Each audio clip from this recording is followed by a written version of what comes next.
It takes more than pushing for design compromise and trade-offs and then closing all customer issues as works as designed to be a great engineer. This is Soft Skills Engineering, episode 258. I'm your host, Dave Smith. I'm your host, Jamison Dance. Soft Skills Engineering is a weekly advice podcast for software developers who like to... Design. Yeah. This is the design process.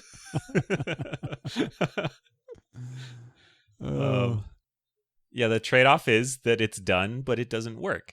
Yeah, but at least I get to close that pesky ticket that's been hanging over my head. Yeah. You're trading off working, and I mean, yeah, those are... It's like good, fast, cheap, and then they added another axis, which is works at all. And you pick two. Still. You still pick two.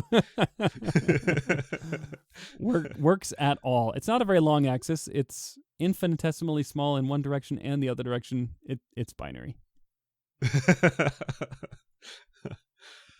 Oh, man.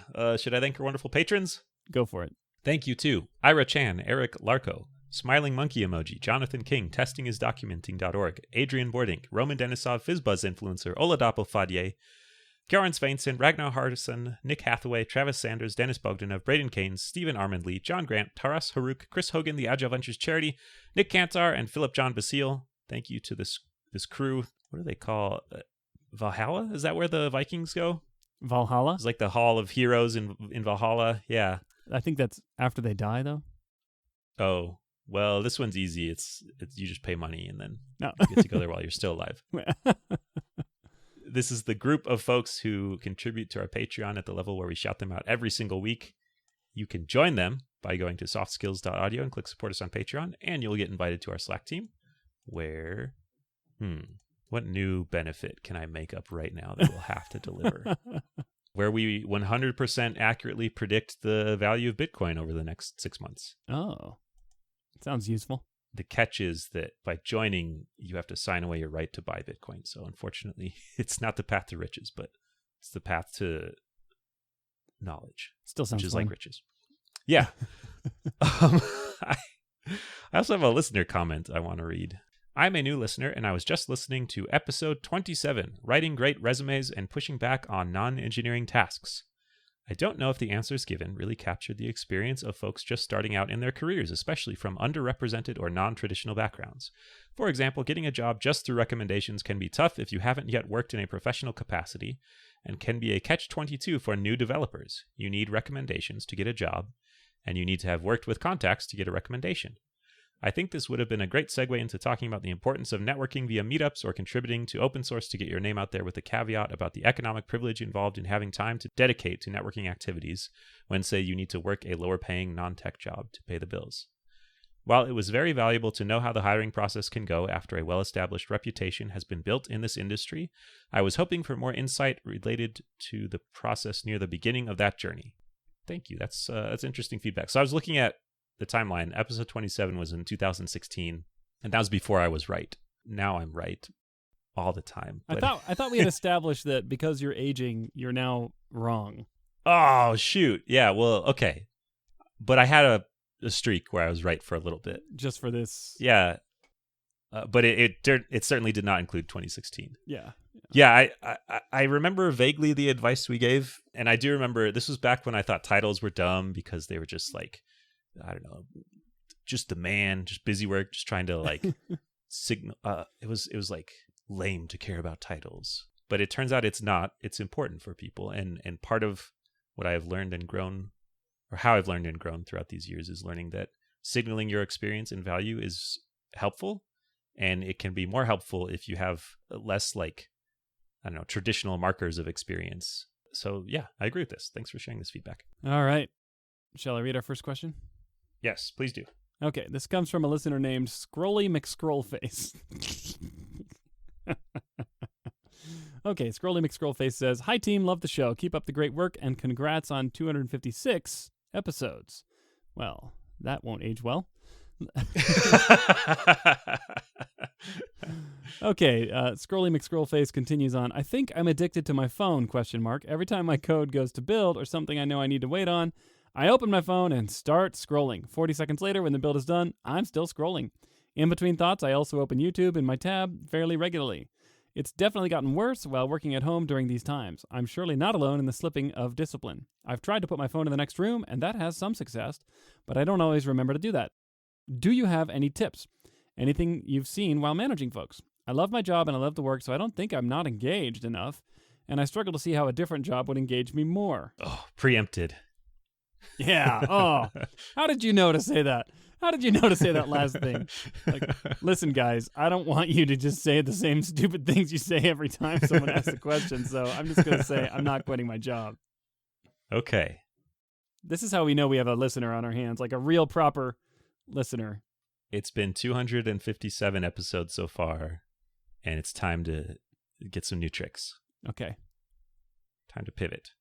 To get to my phone every time So it's a mixture of phone and open YouTube in a new tab. That sounds like computer too. Yeah. Putting your phone in a different room sounds good. There's all this research. I don't know if it's all this research. It might just be that the case where there's this one paper that was done on like 3 undergrads, and then it sounds really fancy, so it got quoted in a bunch of news articles. But have you heard of the research about just having your phone on your desk, even if you're not looking at it, makes it harder to pay attention? Oh, gosh. I haven't heard that, but I'm not at all surprised. That's like having your phone on the table during a meal. All right, I found it in Teen Vogue. That was the first result in YouTube, so I'm saying this is the canonical source. Teen Vogue said that having your phone on your desk or in your bag can affect your brain power, study shows. Oh, it's 500 students. Okay, yeah. So this is a real study, not 3 undergrads. Okay. There's hundreds of undergrads. Hundreds of undergrads. This was in 2017. Undergrads were still millennials then, right? I just wonder if Gen Z is immune to this. Yeah. Oh, Gen Z is oh god. They're the current generation. The Zoomers. Was there a Generation Y? There wasn't, right? Because I'm Generation X. It's like XYZ. Yeah, I think you're X. Y. Yeah. Don't you know the alphabet goes X, M, Z? Generation X, X to millennials to Z. and Zoomers. Okay, got it. Did we call them Zoomers because of the pandemic and everyone using Zoom? Or was that something else? I don't think so. Okay. But I'm not going to Google. I already used up my one Google on the show. Just these young people just zooming around on their technology. Yeah. I think, okay. The fact that there was a generation that called themselves the greatest generation, well, that hold feels up, a little... Hold up. They didn't call What? themselves that. That moniker Come came... on, Dave. You really believe that? You believe they weren't pulling the strings behind the scenes? That's true. That's true. 20 years later, they're like, we need to hire an influencer to call us the greatest generation. Yeah, a proto-influencer. I think every generation should do that. So I think the Zoomer, it's too late for the millennials, but the Zoomers should start lobbying to have them be called like the, I don't know, the unobtainium high quality generation, the shiny Pokemon generation. Those are super rare and good, I think. Yeah. Okay. So I think we've just demonstrated how easy it is to just get completely distracted with anything. Wait. My phone is not on my desk or even in my pocket. It's on the ground behind me, but its mere proximity led us down that tangent. Yeah. It's got this field that emanates, distraction field. Oh, man. The 5G field? It's 5G. That's what it is. Is that what distracts you? Yeah. Oh, man. All those radio waves just moving so fast. Let me just say on this question, I feel this question so much. Do you feel it more in the pandemic? Oh, no. This has been going for years. Yeah. I listened to there's an author / influencer / former Google employee named Tristan something or Tristan. I don't remember his last name. This is sorry, I'm just looking at Facebook here. Okay, I'm back. Anyway, so wait, is that I can't tell. Just kidding. Anyway, this guy Tristan something, he wrote a book. The title I don't remember. Okay, all right. I feel awful right now. I live distracted all the time thanks to stupid technology. Yeah. And I can't even remember anything. There was a book written by a person It has a first name. I typed in Tristan Google something in Google, and it came up with Tristan Harris, Oh, I think that's him. which looks like the right person. Wants to fix Silicon Valley's addictive something. Yes. Yeah, thanks, Google. He wrote a book and I think also produced a Netflix documentary on the same topic about how you are in a war for attention, but you are not on either side of the war. You're like the scorched earth between the two sides raging war against each other. Because what's happening here is, these companies that want your attention to sell you advertising, they have had a decade head start on this problem, and they've employed thousands of scientists and engineers to build systems that are designed to keep you engaged. Engagement is what it's all about. What we have today is the product of thousands and thousands of A/B tests, which have led to what we have today, which is something that just keeps your eyeballs on the screen. So, I don't know. I don't really know what to do except just give up. Because, it is a battle. I'm trying to think what works for me. Being deeply engaged in a problem that I am not blocked on helps me. The question asker mentions waiting for code to compile, and I think this has a technical solution, which is just switch to an interpreted language so the code doesn't compile anymore. Bingo. I say that like sort of tongue-in-cheek, but there are a lot of places where I sit and wait, even though computers are really fast right now. Like our continuous integration step takes a long time. Yeah. And if I do a task and then I have to wait for CI for the output, that's like 10, 15 minutes sometimes. Yeah. And I can't just sit and do nothing, but also I don't want to context switch. So I cleverly solved this problem by context switching into Reddit, which is context switching into context switching. Oh gosh. Then I'm lost. But if I'm like chewing away on a problem that gives me tight feedback loops, then that's more interesting than whatever is on the internet that isn't that thing. There's something to what you're saying here, because that tight feedback loop cycle also keeps me engaged. And I think that, sometimes people go, oh, congratulations, you've improved your build time from 5 seconds to 2.5 seconds. Like, la-di-da, you save 2.5 seconds a few times a day for a year, you've saved yourself 20 minutes, whatever. But the reality is 2.5 seconds is a gateway drug that takes you to Reddit, which takes 4 minutes, or 20 minutes before you're like, oh. So yeah, like maybe you're right. Maybe we should surround ourselves with tools that keep us engaged because they're fighting off the evil internets that suck our attention away. There's this, this is specific to the JavaScript space. I'll add it to the show notes, but there's a tool called ESBuild. So JavaScript is kind of famous now for having tools with sort of long feedback cycles. I guess long is in the minutes, but for a language that started off as interpreted, that feels long to a lot of people. And often you will bundle all your code together in what's basically a compilation step. Please don't fight me. I'm abstracting over complexity. And the standard tool set takes minutes to do this. And someone went and wrote a different tool set called ESBuild, and it can accomplish roughly the same task in below a second. And it feels like magic because you're going from doing a thing and sitting and waiting to it's fast enough that it feels instant.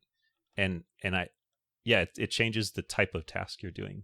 Okay. It changes it from like an asynchronous task to a synchronous task, which is much easier to handle. Yes.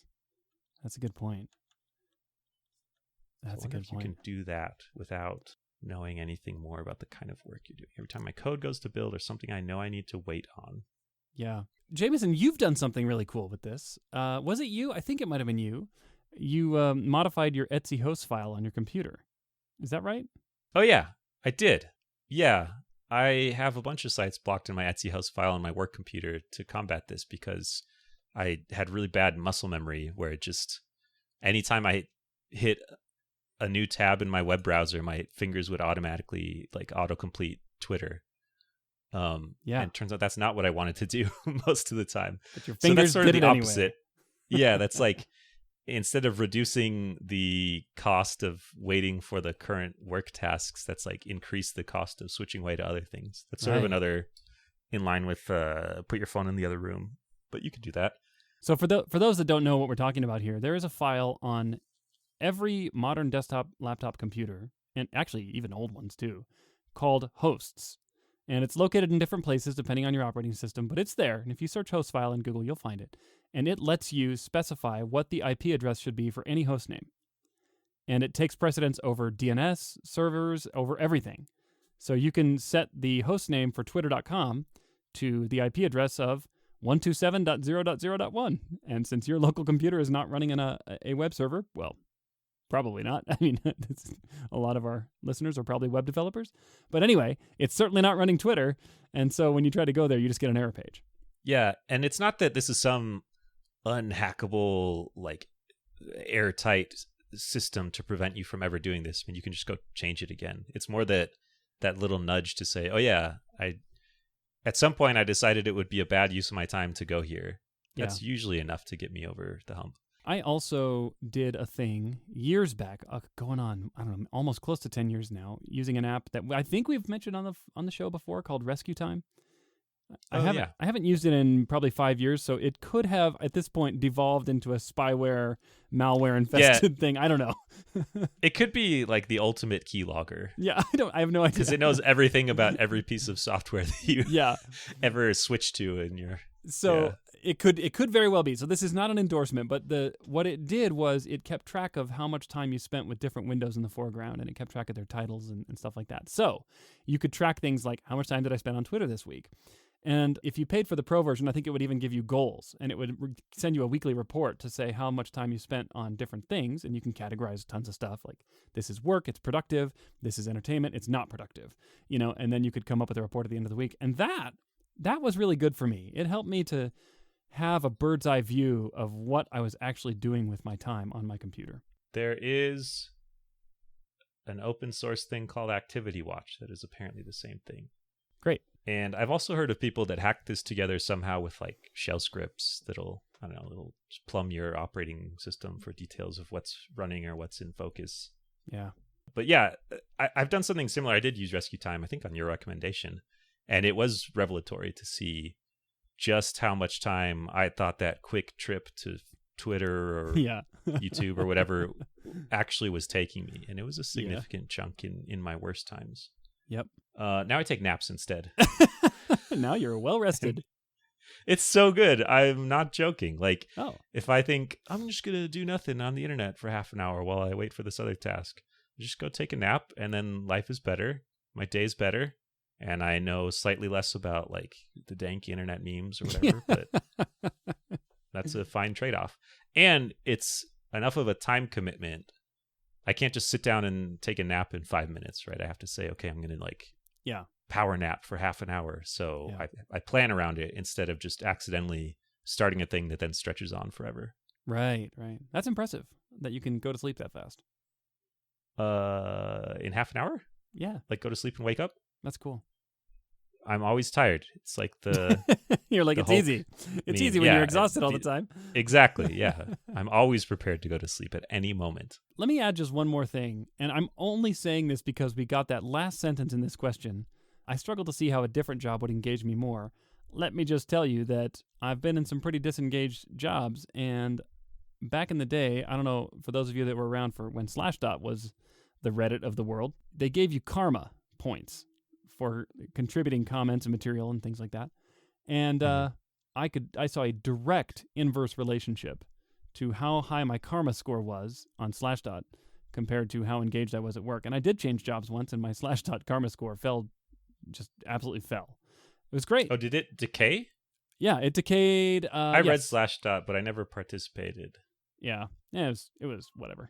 It's like Reddit. The modern innovation is that your karma does not decay. You get to strut around with it forever. And I've been in jobs where I'm not 100% engaged, and I've been in jobs where I'm 120% engaged, and I don't have a problem jumping onto social media or whatever, or Reddit and whatever, nowadays at my current job, and it's directly a result of the engagement because there's always things I need to be working on.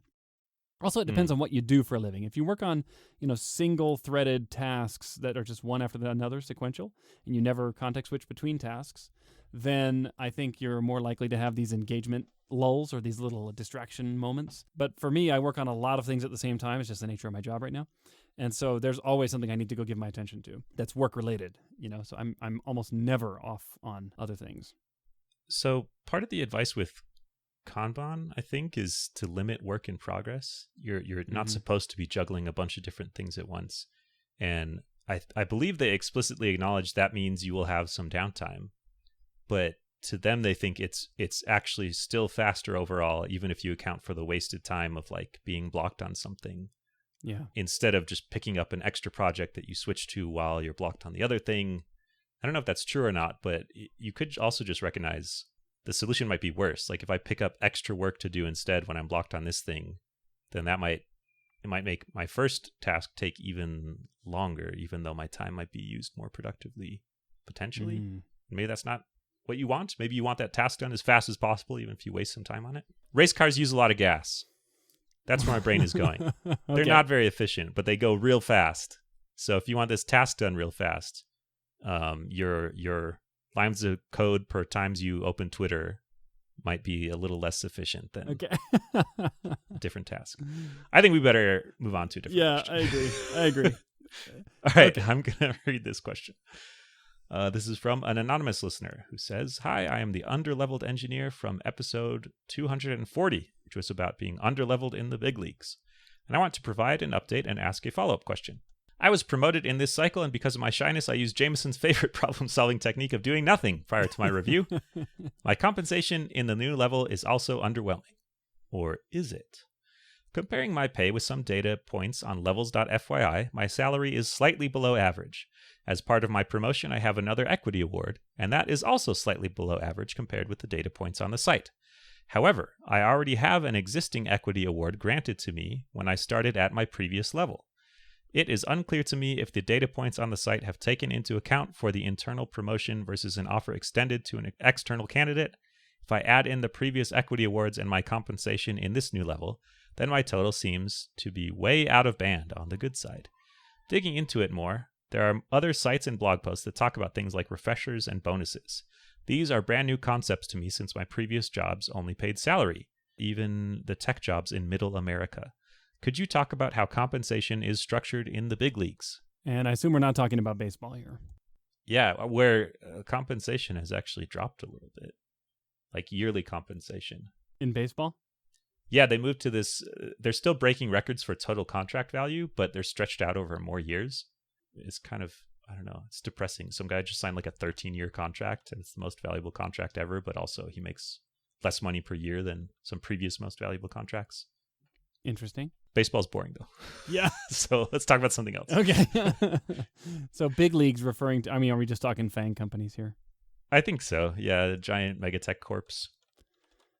Let's go have a look at levels.fyi. So levels.fyi has Google, Facebook, Microsoft, Amazon, Apple, and, oh gosh, if I click the more button, there's a ton more. AMD, Carta, Databricks, Instacart, NASA. I haven't looked at this site in a long time. Plaid, Redfin, Robinhood, SpaceX, Tinder, Zillow. And the list goes way on. Okay, so this used to be like the FANG salary site, but it sounds like they've expanded quite a bit. Maybe. I wonder if their data has become useful. Yeah, like if you want to compare, useful. for example, working at Facebook or working at Kroger's grocery store, you can do that. Or Macy's. Well, so while you're levels.fyiing, I'll talk about my experience with this, which was similar in that before I worked at a giant mega company, my compensation was entirely salary and then fake money in the form of options. Yeah. I worked at startups and they were always pre-public. And so I don't think I ever even exercised any of the options. So you just get a number of money that you make and then another fake number, and that number turns into zero, and you know how much money you make, which is the first number. Right. The first number plus zero. Yeah, exactly. Or sometimes minus if you exercise your options and then have to pay the tax burden. And yeah, that's right. Only stock options are the only form of compensation that can actually take money away from you. Yeah, it's great. But when I joined a mega company, I got a base salary. Uh-huh. I got a bonus that in this case is fairly consistent. Some bonuses are very performance dependent. Maybe my performance is consistent. I don't know. It's been consistent though. Okay. Based on a percentage of my base. And then I got some equity grants which vested over a schedule. These are not options, just to be clear. Yeah, these are stock. Yeah, that's a good call out. They're real money. The technical term that people should know is RSUs. So these big mega tech cos tend to pay you in RSUs, which stands for restricted stock unit, whereas startups and other smaller companies tend to pay you in ISOs, incentive stock options. So there you go. Sorry, didn't mean to interrupt with that remarkably unimportant fact. No, I like it when you add knowledge to my rambling, because I don't think I even... Anyways, yeah. The other confusing thing is that for me, each year I stay, I get another grant of equity that then starts vesting again at a 4-year schedule. So I have some from when I first started, I have some for the first year, I have some for the next year, and they're all vesting on their own schedule. And they also all have their own, they give me a certain dollar amount of equity based on the price of the stock at the time that it was granted. Right. And so they're all worth different amounts of money too, because the stock has gone up generally. The good, yeah, and you've been lucky that it has. The general a metaphor that I like is that you have like 3 or 4 trains on the track at the same time, but they're spaced out, right? So your first grant is further down the track. And it was probably a bigger train, too, because it probably gave you more shares when you started. And then since the stock price has gone up since you started, then your next grant was probably smaller in terms of shares, but equal value at the time it was granted. Yep. Fewer shares, equal dollar amount at the time it was granted. Yep. But you got lucky, and it went up. Yes. And this, what you are describing, is essentially how all of the big tech companies do it now. They offer pretty good base salaries in cash. And then when people make just a ridiculous amount of money, it's usually in the form of stock.